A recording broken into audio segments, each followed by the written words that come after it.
Kun raadiyoo sagalee Oromooti.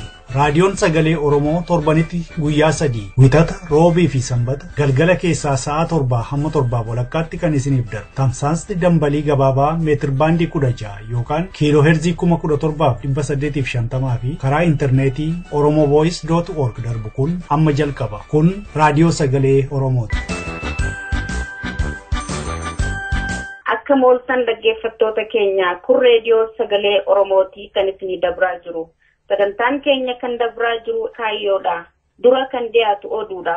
Ani kan isin keessummeessituu Sirfannaa Naamas. Amma oduu har'aatiif gara dasuu duulattiin isin dabarsaa isaa wajjin turtii gaarii isiniin jenna.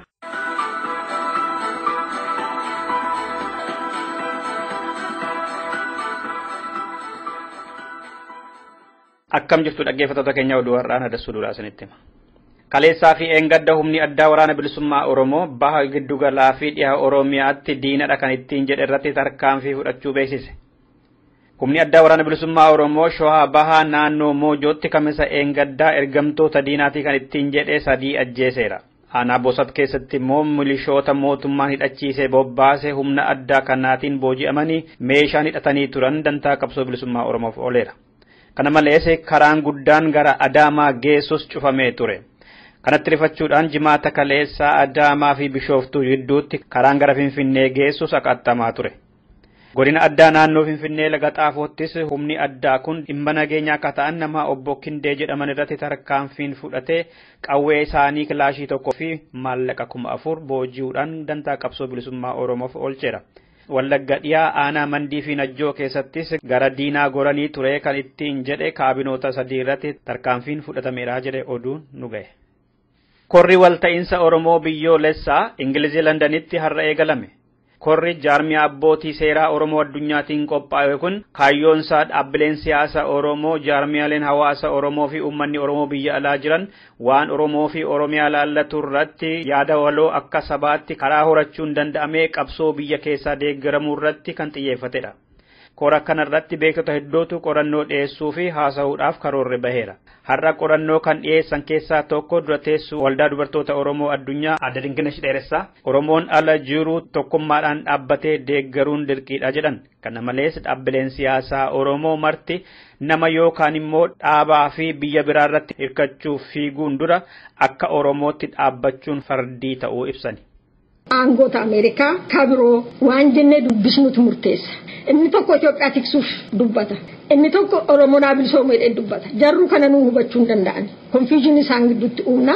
Warra Habashaa wajjin seeroo negosheetii goonu akkuma nutti dhagahameettidhaan wajjin hariiroo uumnu.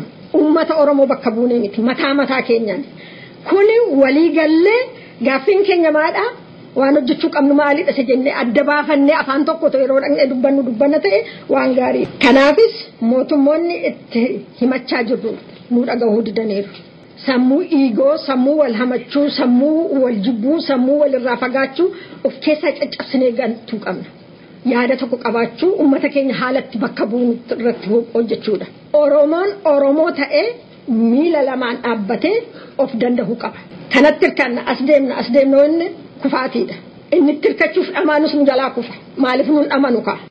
Korri kun har'aa fi boruu guyyaa guutuu kan gaggeeffamu ta'ee mata dureelee hedduu irratti kan keessummoonni adda addaa haasaa godhan ta'uu sagantaa baheerraa beekamuun danda'ameera. Har'a Oromoonni Awustiraaliyaa dhiyaa Persii fi naannoo ishee jiraatan gochaa Itoophiyaan Oromoorraan gahaa jirtu hiriira bahanii abaaraa oolan. Hiriira guddaa magaalaa Persii keessatti naannamee godhamaa oole kanarratti saba Amaaraa fi Ogaaden irraallee namoonni argamanii deeggarsa agarsiisaniiru. The Ethiopian army is murdering. Down, Wayane. Down, Ethiopia regime. Down, Ethiopia regime. We want justice. We want justice. Ayyoon hiriira sanaa gochaa faashistummaa mootummaan Itoophiyaa uummata Oromoo fi warra kaan irratti geessisaa jiru mootummaa Awustiraaliyaa fi uummata Awustiraaliyaa beeksisuu ture jedhe waahilli keenya dhaabasaa Waaqjiraa Melbourne irraa. Labsi yeroo hatattamaa mootummaan Itoophiyaa amma baase gocha hacuuccaa ofumasaa uummata irratti raawwachaa baheef beekamumsa kan kennuu fi bulchiinsa qawweetii jedhame. Ameerikaatti dhaabbanni qabiinsa mirga dhala namaa irratti qorannoo gaggeessu Oakland Institute ibsa eengadda baaseen labsiin hatattamaa ba'e mirga uumamaa fi dimokiraasiin dhala namaa kan sarbudha jedhe. Tajaajila intarneetii fi sabquunnamtiilee adda addaa kan dhorku, sochii lammiilee biyyattii fi kan biyya alaa kan daangessu, sochii galaalchitootaa fi mormitoota karaa itti cufuu fi akkuma barate uummata ittiin ukkaamsee bituudhaaf ifatti labsii labsamedha jedhellee. Itti fufees labsii kanaa fi labsii farra goolessitummaa bara 2009 baafateetti daate barattoota galaalchitoota falmitoota mirga dhala namaa abbootii amantii maanguddoota namoota siyaasaa fi uummata mirga isaanii gaafatan ukkaamsaa jira mootummaan Itoophiyaa jedhee balaaleffate.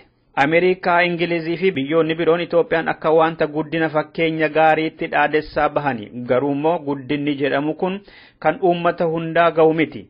Hiyyummaa fi deega humnaan lafarraa nama kaasuu fi jumlaan mirga namaa sarbuun gochaa guyyuu mootummaa Itoophiyaa ta'uu kan dheere Oakland Institute biyyoonni kunneenii fi hawaasni addunyaa fakkeenyummaan Itoophiyaa kan hin hojjenne ta'uu beekanii gochaa badaa biyyattii keessatti gaggeeffamaa jiru keessaa harka isaanii baasanii dhiigni caalaa akka dhangala'aniif dhaabsisuu qabu jedhee gaafate.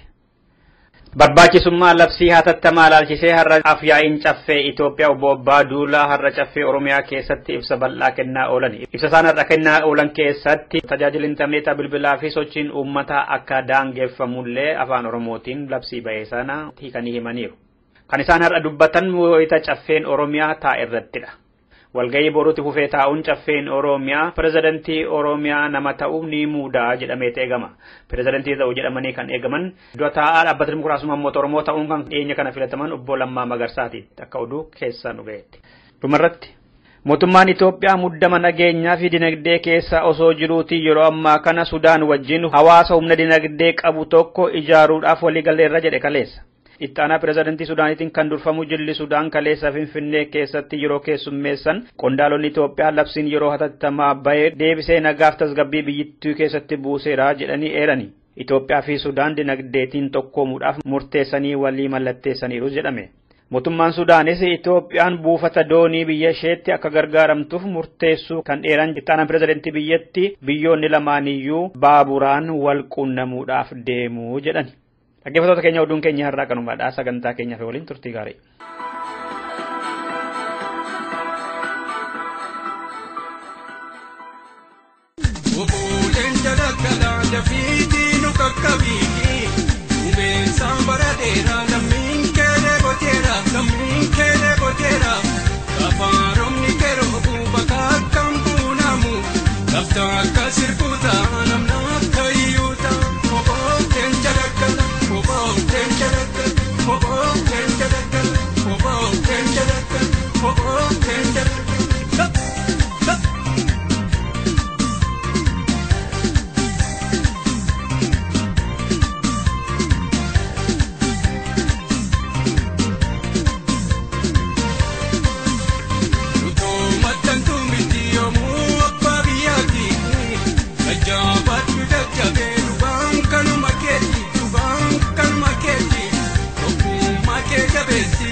Qophii Kaayyoo.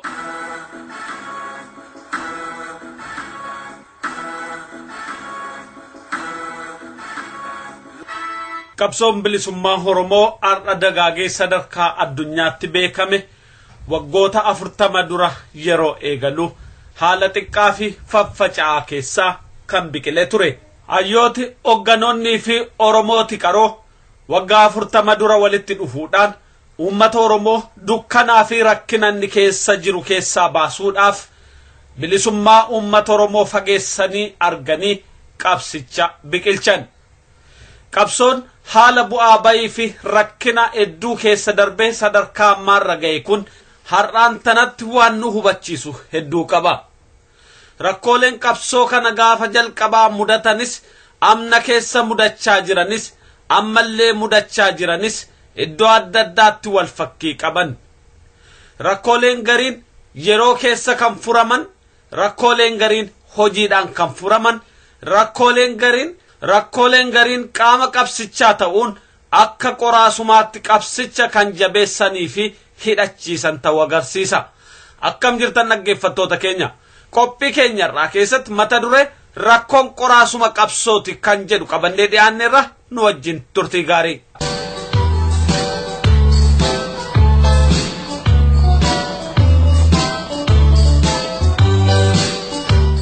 Waggaa 25 dura qabsaa'aan Oromoo beekamaa Jaal Milkeessaa Gadaa ayyaana amajjii kan guyyaa oboo jedhee beekamu irratti haasaa tokko dhageessisanii turan. Haasaan kun yeroo sanaa dubbatamuyyuu malee har'allee akka haaraatti yoo dhaga'amu waan kaleessa ture waan har'allee jiruu fi borullee nu eeggatu akka gaariitti mul'isa. Milkeessaa Gadaa qabsoo Oromoo keessatti kan wareegaman qabsaa'otaa fi hogganoota Oromoo jajjaboo keessaa tokko turan.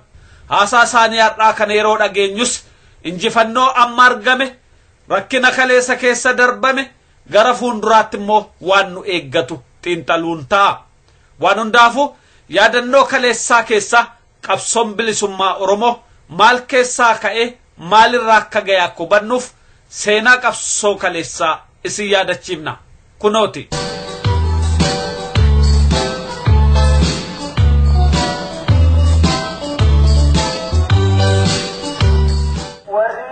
seenaa wal'aansoo Oromoo baratan hamma tokko haala wal'aansoo Oromoo keessattuu qabsoo hidhannoo qabsoon qawweetti jalqabame ni beektu natti fakkaata. Haa ta'u garuu kan beektaniif yaadachiisa, kan immoo hin beekneefis barumsa akka ta'u jalqabarraa kaasee waan gabaabaan dubbachuu barbaada. Qabsoon qawwee adda bilisummaa Oromootiin hoogganamu bara 1976 Baa Oromiyaa yookaan Harargee laga Gobeellee ganda Qarsoo naannoo jedhamutti jalqabe jechuu ni dandeenya nama yartuudhaan. Kunis bara 1976 gara dhumaatti. Utuu kanaan jiramu gargaarsa alaa tokko malee deeggarsa mootummaa alaa tokko malee uummata Oromoo bal'aa abdachuudhaan wal'aansoon nama yartuutiin jalqabamu kun yeroo gabaabaa keessatti nama hedduu horachuu danda'eera. Ammas abdiin isaa ofirratti hirkannoo yookaan ofiin of danda'uu kan jedhu uummata bal'aa Oromoo keessa akka qurxummiitti uummanni keenya galaana ta'e keessa jiraachuudhaan ture. Wal'aansoon kun jalqabamee otoo inni hin jabaatin humni alagaa bara 1977 weerarii Somaalee biyya keenyaatti jalqabuu ni yaadachiisa. Weerarii jalqabe kunis wal'aansoon kun gaaddisa jala yookaan haguuggii jala akka turu taasise. Mootummaan Itoophiyaa sargoogamtii Somaaleetii jedha. Biyya keenya hawaasii barkutachuufi jedha. Dhuguma sargoogamtiin ni jirti. Nuti garuu qabsaa'ota Oromoo kan bilisummaa Oromiyaaf falmu turre. Kana keessa osoo jirru Somaaleenis warra kana Mangistuu Hayilamaariyaamtu leenjisee daggalatti baasee nu dura dhaabuuf maqaa Oromootiin kan jedhu Islaama balleessuufi kan jedhu Oromootatti odeessaa turan. Gartuun lachiyyuu dhaaba xobbee qabsoo hidhannoo xobbee gargaarsa tokkollee hin qabne kana dhabamsiisuuf halkanii guyyaa duula nutti banan jechuudha. Yoo halkan mootummaa darbii lolla guyyaa Somaalee lollaa yoo guyyaa Somaalee lollaan kan mootummaa Itoophiyaa lolla yeroo itti guyyaa tokko keessatti lamaanuu lollees ni qabna jechuudha. Kuni bara 1977 keessa Konyaa kanneen keessatti wallaansoo guddaatu ture. Uummanni Oromooyyuu quban qabu ture jechuudha. Amaari dargoodha jedha. Dargoon immoo waraana dargiiti jetti. Uummanni keenyaa ugaa guddaa godhee nutti hin dirman. Rakkinni dhalate kun mootummaan Itoophiyaas በምስራቅ የተገኘ ድል በሰሜንም ይደገማል yeroo jedhu sana humna guddaa qabu Somaalotatti duulchise sana akka jiruun nurratti bobbaase jechuudha waraana bilisummaa Oromoo dhabamsiisuudhaaf. Kana keessatti immoo yeroo mootummaan weerara guddaa kana nutti banuu keessaanis dhibdee guddaa keessa ture. Kunis maaltu ture? Yaada dabaa, yaada dogoggorsaa irree uummata Oromoo diigu kan bilisummaa uummata Oromoos boodatti hambisu yaada gurguddaa lamaatu ture. Warri diidaa dhufan Oromoonni Shawaa, Wallaggaa iddoo garaagaraatii dhufanii wallaansoo kanatti warri dandeettii qaban, beekumsa qaban, qabsoo kana utuban, warri akka Baaroo Tumsaa fa'a, warri akka Badhoo Dachaasaa fa'a, warri akka Magarsaa Barii fa'a yeroo wallaansoo kanatti qabsoo kana qajeelchuuf wallaansoo kanatti dabalaman warra kiristaanaatu bilisum qabsoo nurraa fudhachuudhaaf dhufe kan jedhuun dabala kaasu. Karaa kaanii warra misiyoonii warra Jarmaniitiitu nutti dhufe. Karaa kaanii warra Pheenxeetu nutti dhufe. Kan jedhuun Harargeen Islaama waan jedhu mataa keessaa waan qabaniif irree Oromoo bittinneessuu irratti bobba'an. Haala kanaan hoogganoota keenya keessaa warri akka Baaroo Tumsaa, warri akka Badhoo Dachaasaa wareegaman. Haalli kun nu keessatti dhibdee guddaa uume. Namoonni hedduunis hamilee qaban, abdii kutatan, diinatti galuu calqaban jechuudha. Kaan ganee gara biyya alaatti, kaan mootummaa Itoophiyaatti harka kennate, kaan immoo ganda isaatti galuu calqabe. Aduun bilisummaa xiqqoo ishii qayyoonni ishii mul'ate gara dimimmituutti deebite jechuudha. Gadda guddaatu ture Oromoon. Qabsaa'onni dirreetti hafanii bal'isaa maali kan jedhu namni wal shakkuun gargar qoodamuun nu haala kana keessa jiru. Mootummaan Itoophiyaa immoo duula guddaa Arsii, Baale, Harargeerraa osoo nafin walga'iin laga waadeeti kan jedhu duula guddaa humna 20,000 ol ta'u nutti bobbaasan. Yeroo kana keessatti humni keenya bakka jiru Awraajjaa Abroo, Awraajjaa Gaara Mul'ata bakka walitti dhufa isaanii horataadhii bakka jedhamtu dirree qaaleetti ayyaana waraana bilisummaa Oromoo jedhame warri qabsoo kanatti itti hafe kan itti wal arge ture jechuudha. Ayyaanni kunis ayyaana dukkanarraa gara ifaatti, ayyaana xiqqeenyarraa gara kabajaa fi guddinaatti, ayyaana milkii fi injifannootti akka tarkaanfatu gammachuu guddaa waraanni keenya ayyaaneeffatee ayyaana kanarrattis jaalle Gadaa Gammadaa har'a qabsoo kanarratti kan wareegaman miseensa ajaja siyaasaaf waraana olaanaa adda bilisummaa Oromoo kan ture akkasumas gaafatamaa damee poolitikaa kan ta'e ayyaanni kun bara baraan ayyaana waraana bilisummaa Oromoo ta'e akka ayyaaneeffamu ayyaana sanarratti murtii kana nu dabarsan jechuudha. Ayyaanni kun egaa yeroo itti waan hedduutti yaadannu warri qabsoo keessa turre haala yeroo sanaa argine ayyaana bara baraan osoo dandame guyyaa guyyaan ayyaaneffatamu. Yeroo sanaa kaasee ayyaanni ammajjii waraana bilisummaa Oromoo biratti yaadannoo guddaadhaan yeroo garagaraatti bifa garagaraatiin kabajamaa as ga'e jechuudha. Ayyaana kanaas yeroo garii carraa argannee uummata bal'aa Oromoo lafa bilisoome keessatti qabsaa'oti keenyaa fi uummanni keenyaas irraa hirmaatanii yeroon gammachuu guddaa itti ayyaaneffannes ni jira. Yeroo immoo haallis nuu kennachuu didee kaartii diinaa weeraruudhaan, diina cabsuudhaan, hidhannoo diinarraa guuttachuudhaaf yeroo itti lolaan ayyaaneffannus baay'ee ture jechuudha. Bifa kana qofa hin turre akkaataan ayyaana ammajjiitti ayyaaneffachaa turre isin jechuudhumaatiin kaase.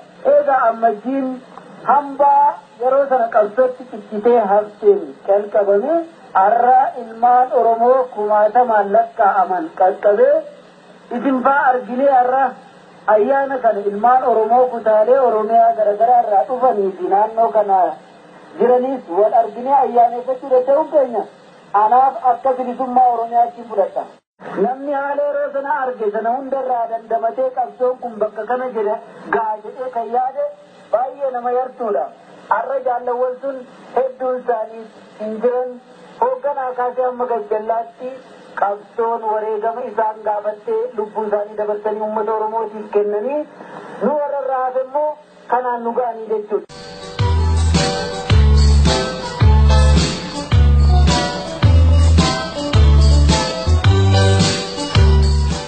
Kana booda maaltu ta'ee jenneegaa waan tokko tokko ilaaluun gaarii ta'a.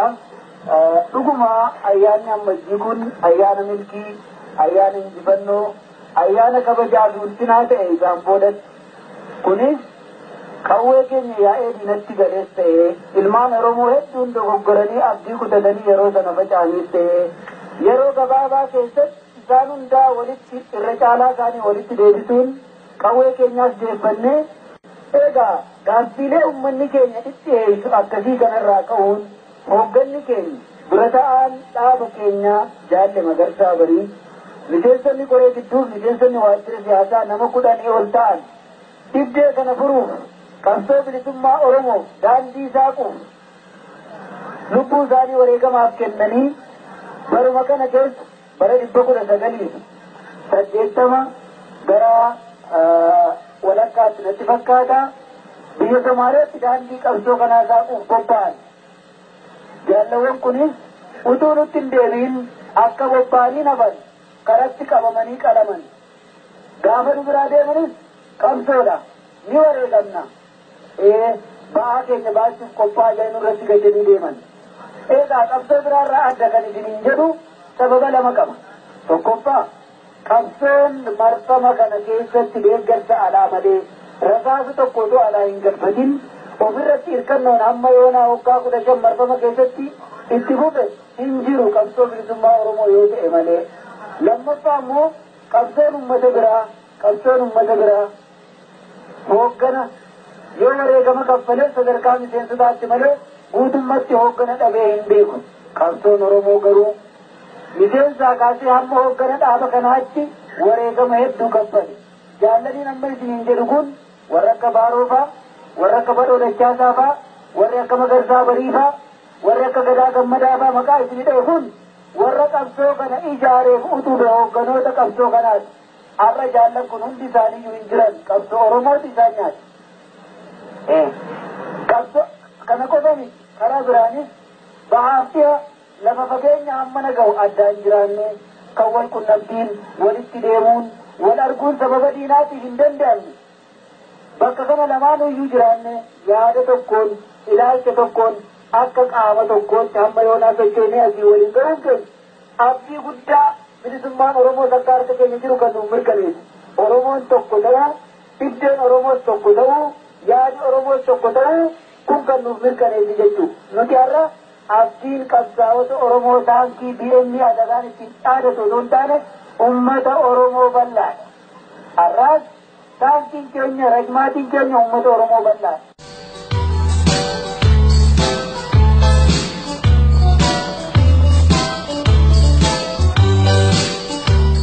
Haasaan seena qabeessi kun waggaa 25 dura kan dubbatame.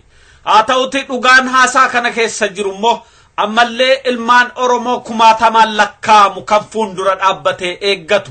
Hidhannoo jabeeffachuun qabsoo ofii belbelchuun ilmaan Oromoo hundarraa eegama. Wareegama guddaa baasuudhaan malee bilisummaan Oromoo akkan argamnes jabeessee hubachiisa. Namni haala yeroo sana arge sana hundarraa dandamatee qabsoon kun bakka kana jedhe gaaja'ee kan yaade baay'ee nama yartuudha. Har'a jaallawwan sun hedduun isaanii hin jiran hoogganaa kaasee amma gajjallaatti qabsoon wareegama isaan gaafattee lubbuu isaanii dabarsanii uummata Oromootiif kennanii nu warra irraa hafe immoo kanaan nu ga'anii jechuudha. Qabsoon bilisummaa Oromoo daddaaqamaaf rakkinoota hedduu keessaa bahee sadarkaa ammarra ga'uu danda'eera.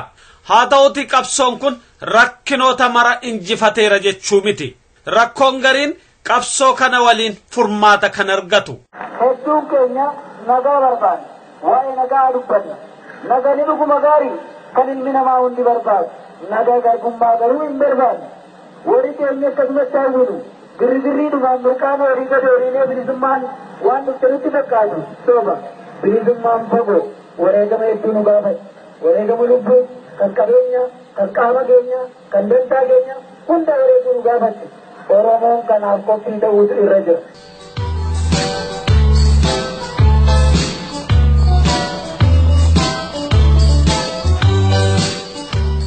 Ilmaan Oromoo bilisummaa Oromootti amanan har'as akkuma kaleessaatti kutannoodhaan qabsoo kana finiinsuutirraa eegama. Imaanaa qabsaa'ota wareegamanii eeguudhaan kanneen hojjetan haga jiranittis qabsoon bilisummaa Oromoo galii isaa hanqatu. Qabsoon bilisummaa Oromoo yoona kan ga'e warruma kutatee hojjeteeni. Kanaaf milkaa'inni qabsoo bilisummaa Oromoo gar fuulduraas kan safaramuuf kan ilaalamu warruma har'aan tana kutatanii muratanii wareega barbaachisu baasuudhaaf hojjetaniin ta'a. Seenaa qabsoo bilisummaa Oromoo irraa kan barannu rakkinni kamuu qabsoo Oromoo akka hin dhaabne. Abbootiin Oromoo, qabsaa'onni Oromoo fi beektonni Oromoo jajjaboon qabsoo Oromoo kan kanaan ga'an rakkina ulfaataa keessa murannoodhaan waan hojjetaniif. Seenaa qabsoo kamiyyuu keessatti bilisummaan yeroo tolatti argameen jiru. Qabsaa'aan keenya milkeessaa Gadaas kan gajjabeessanii nuu dhaaman kanuma ture. Bilisummaan fagoo wareegama hedduu nu gaafate wareegama lubbuu kan qabeenya kan qaama keenya kan dantaa keenya hunda wareeguu nu gaafate. Kanneen gabrummaa keessatti rakkachaa jiran marti haga bilisummaa isaanii argatanitti bilisummaa Oromoof wareegni nuti baafnu karaa hundaan kan itti fufu ta'a. Bilisummaa Oromoo dhugoomsuuf immoo bakka jirrutti warraaqsa bilisummaa Oromoo jajjabeessuu fi babal'isuun dirqama ilmaan Oromoo kutatooti. Rakkoon qabsoo bilisummaa Oromoo mudatu kamiyyuu haga ilmaan Oromoo kutattoonni jiranitti qabsoo bilisummaa Oromoo qaree jabeessa malee duubatti deebisuu hin danda'u.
Itambuka kapso hangagal mangau Samudra isa devi kawekai Atanua isa ratatano bai Ladenko hajabu lubungko habau Itambuka kapso hangagal mangau Samobonga tesa adeni kulai Baratano romo kubeko kolai Ladenko hajabe initano lai Labe koha jabu, lupung koha bau, kita buka kapso, agar dan manggau, kita buka kapso, agar dan manggau.